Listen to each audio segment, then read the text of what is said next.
Okay, so this will be for our first and second grade students. This is the ear training, first and second grade. So you'll click on that.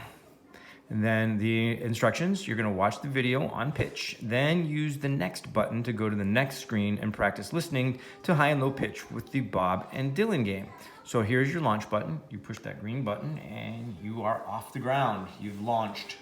So the next screen that's gonna come up will be a Quaver video screen. You're familiar with this. And I think most of you have probably seen this already. This is the one that just talks about high pitch and low pitch. So we're not gonna watch that together in the interest of time. You can watch that on your own.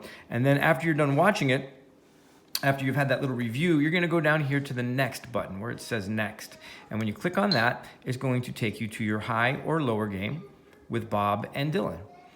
Now, we've done this in class, you're gonna get to do it by yourselves. So what you have to do is read, first of all, who is playing a higher note? Is it Bob or is it Dylan? So you'll push the play icon on Bob,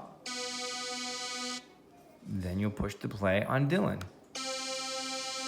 Now it sounds to me like Dylan is playing the higher note, so I'll click on the sign for Dylan.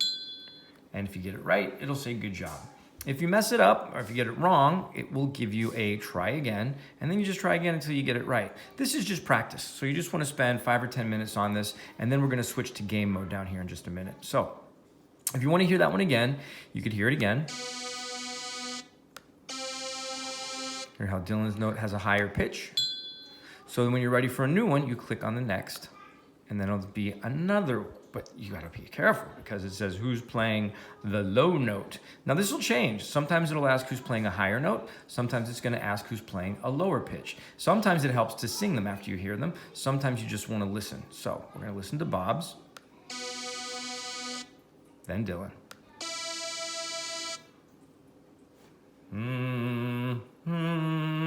Bob's playing this note, Dylan's playing this note. Now, since Dylan note is higher, but it's asking us who's playing the low note, I'm gonna choose Bob.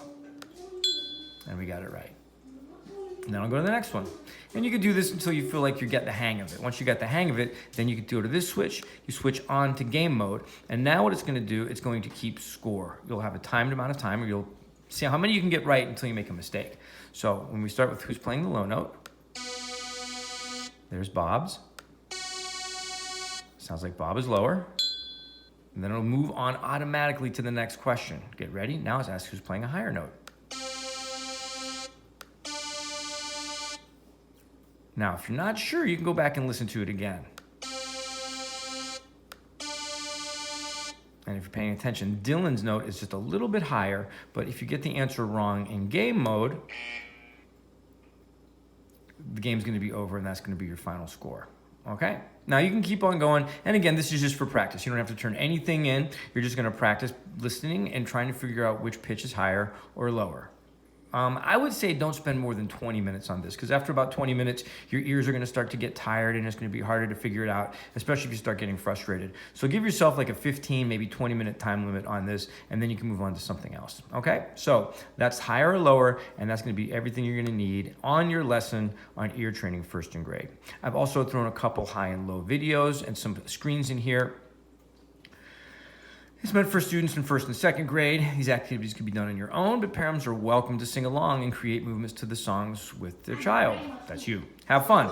So when you click on launch, now this time you're gonna see a whole bunch of screens and you can just kind of have fun with these and do whatever you want in whatever order. So if you click on the content button down here where it says high and low, it'll show you all of the different activities that you got. There's some stories in here, there's some story questions, there's some games, there's also some songs. Some of them you might remember from class, some of them might be brand new. So that's just another thing you could explore when we got some time. Try and take some break during spring break. You know, you don't have to do any of these if you don't want to. When we get back from break, there'll be some more things, and eventually we'll have some assignments that you might want to turn in to me. Okay? So again, have a great break, and we'll see you soon.